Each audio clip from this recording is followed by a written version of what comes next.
Halo guys, balik lagi di channel Eri Gupi. Salam obok-obok. Nah, di video kali ini aku akan sedikit membahas terkait dengan bagaimana cara menjaga tank yang kita miliki agar tetap jernih dan bening tanpa ada lumut ataupun alga. Nah, sebelumnya kita berangkat terlebih dahulu dari permasalahan yang sering kita hadapi. Yang pertama itu tank yang kita miliki cepat sekali menguning. Yang kedua, tank yang kita miliki kelihatan sedikit berkabut. Dan yang ketiga, tank yang kita miliki cepat sekali berlumut. Nah, dari ketiga aspek ini sebenarnya tidak ada korelasi sama sekali dengan penyakit ikan gupi. Karena untuk melihat penyebab dari penyakit ikan gupi perlu tinjauan lebih di luar dari ketiga aspek ini. Maka dari itu tidak ada korelasinya.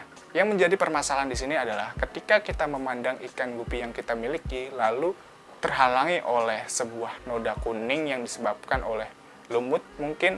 Nah, ketika itu maka nilai estetika yang ada di ikan gupi itu, keindahan ikan gupi itu akan secara tidak langsung dapat berkurang. Nah, itulah yang akan kita angkat di dalam video ini. Nah, buat teman-teman yang baru gabung, jangan lupa ditekan dulu tombol subscribe-nya agar kalian nggak ketinggalan dengan informasi dan video terbaru di channel ini. Dan aku tentu bisa sharing-sharing soal ikan gupi sama kalian. Nah, oke, sekarang kita breakdown menjadi beberapa partisi. Yang pertama adalah penyebab dari sinar matahari dan cahaya lampu. Yang kedua adalah penyebab dari populasi. Yang pertama terlebih dahulu penyebab dari sinar matahari.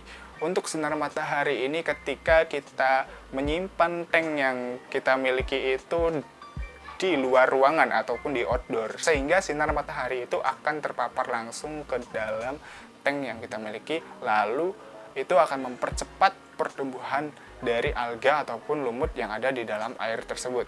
Maka dari itu hal yang harus kita lakukan adalah membatasi sinar matahari agar tidak memapar langsung ke dalam tank ataupun media lain lah yang kita gunakan untuk pelihara ikan gupi. Kedua adalah penyebab dari cahaya lampu. Ini khususnya buat teman-teman yang menggunakan indoor ya. Jadi ternaknya itu di dalam ruangan. Tentu hal yang harus diadakan adalah pencahayaan. Pencahayaan ini berasal dari lampu. Kalau bukan dari lampu lagi, dari mana lagi cahaya? Ya kali dari cahaya ilahi.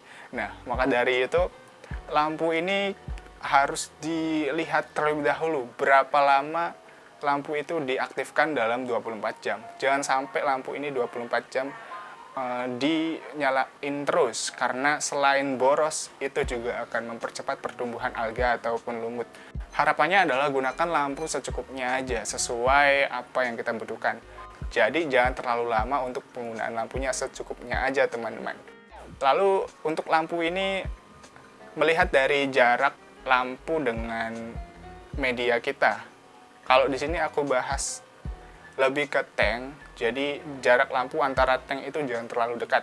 Karena suhu dari cahaya lampu ini dapat menyebabkan alga ataupun lumut yang ada di dalam air bisa lebih aktif atau lebih cepat berkembang dan bertumbuh menjadi banyak karena suhu yang dihasilkan oleh lampu ini teman-teman.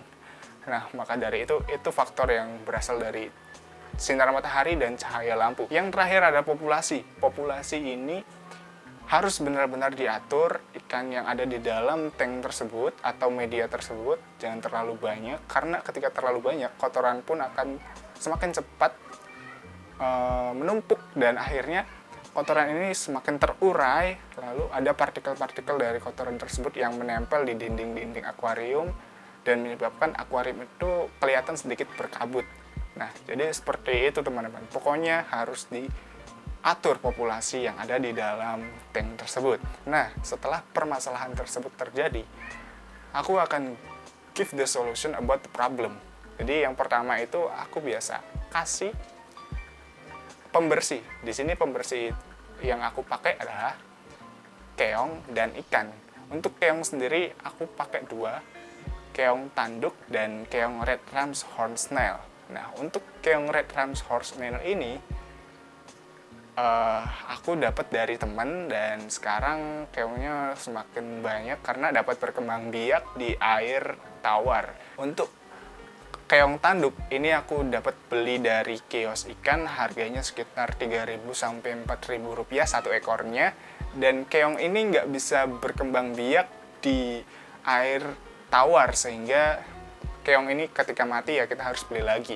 Nah, kenapa keong ini tidak bisa berkembang biak di air tawar? Karena sejatinya keong tanduk ini harus hidup di air payau, teman-teman.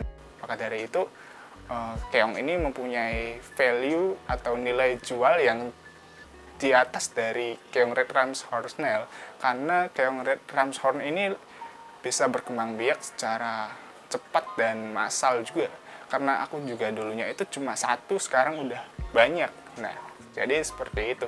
Untuk fungsinya, keong red ramshorn dengan keong tanduk ini hampir sama, namun keong tanduk ini sedikit di atas dari keong red ramshorn, karena keong tanduk ini lebih cepat dan lebih efektif untuk menyapu bagian dinding-dinding akuarium yang terkena alga, yang terdapat alga di dinding-dinding tersebut yang menempel, itu dapat disapu dengan cepat. Namun untuk keong red ramshorn ini sedikit lambat dari keong tanduk itu. Tapi overall untuk kedua keong ini cukup bagus menurut aku. Lalu untuk ikan yang aku pakai di sini ada ikan, yang pertama itu alligator, yang kedua adalah ikan corydoras. Nah, untuk ikan alligator ini yang aku punya adalah Chinese alligator, atau biasa teman-teman menyebutkan itu Cae. Nah, Cae itu adalah kependekan dari Chinese alligator. Untuk ikan Cae ini aku dapat di harga 5.000 hingga 7.000 rupiah dari kios ikan. Disclaimer sebelumnya, untuk harga-harga tersebut menyesuaikan dari daerah kalian tinggal, karena tidak bisa disamakan harga di sini dengan harga di Papua, tentu beda ya kan.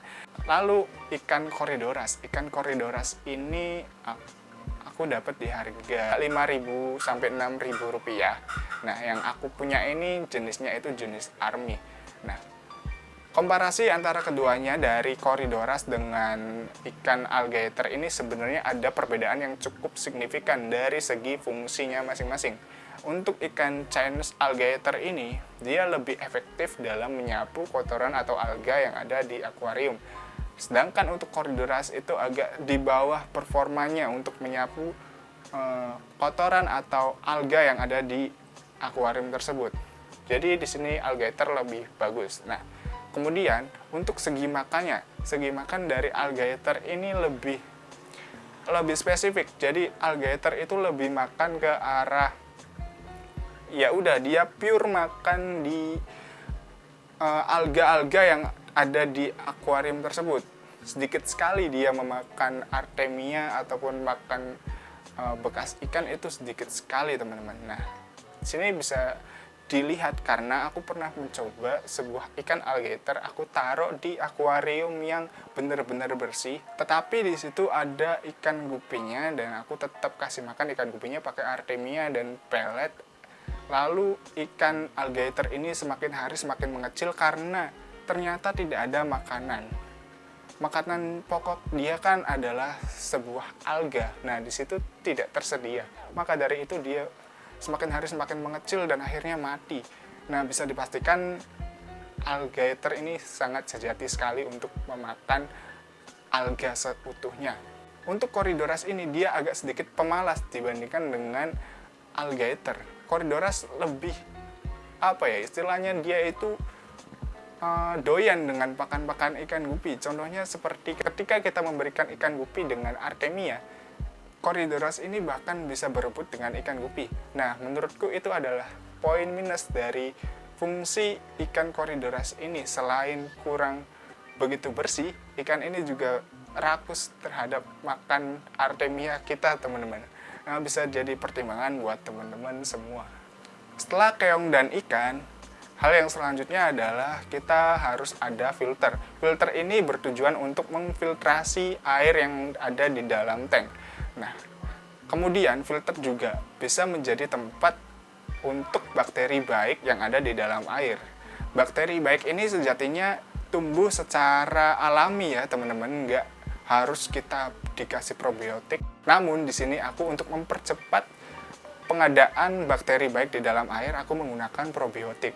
Probiotik yang aku pakai adalah merek Tom's Probiotik. Probiotik ini berfungsi untuk memperkaya bakteri baik yang ada di dalam air serta menekan jumlah amoniak di dalam air. Lalu fungsi yang paling krusial adalah menjaga kesehatan ikan agar tetap sehat dan sedikit kebal terhadap penyakit. Nah, itu adalah fungsi-fungsi probiotik yang ada di farm aku ini. Nah, semuanya tergantung kalian. Kalau kalian pengen menggunakan probiotik, ya silahkan. Kalau enggak pun tidak masalah. Untuk penggunaan probiotik ini biasanya aku ulangi selama seminggu sekali teman-teman, dengan takaran yang sudah disesuaikan di dalam produk tersebut. Setelah kita pengadaan filter, kemudian adanya bakteri baik, lalu ada juga kita harus pengadaan sifon teman-teman. Sifon ini biasa aku lakuin selama 3 hari sekali. Nah, fungsi sifon adalah mengambil kotoran-kotoran yang ada di dasar akuarium yang tidak terserap oleh filter yang kita buat. Selain itu, sifon ini juga berfungsi sebagai merefresh air yang ada di dalam tank tersebut.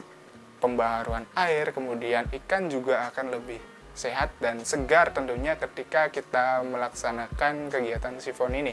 Nah, jadi teman-teman jangan malas-malasan untuk mensifon air karena manfaatnya itu banyak. Selain kita dapat memberikan treatment lebih untuk ikan-ikan kita juga akan tentunya lebih senang, dan tentunya ikan-ikan kita akan lebih sehat dan kita juga akan senang ketika ikan kita sehat ya teman-teman. Nah, mungkin segitu dulu video yang dapat aku sampaikan karena semuanya itu berdasarkan dari apa yang aku praktekkan selama ini. Dan buat teman-teman yang punya cara lain terkait dengan bagaimana cara menjaga akuarium agar tetap jernih dan bening tanpa ada lumut ataupun alga, silahkan tulis di kolom komentar agar teman-teman yang lain juga tahu ada cara lain selain cara ini. Oke, mungkin segitu dulu, kurang lebihnya mohon maaf. Maju terus pergupian Indonesia, never ending improvement, dan salam obok-obok.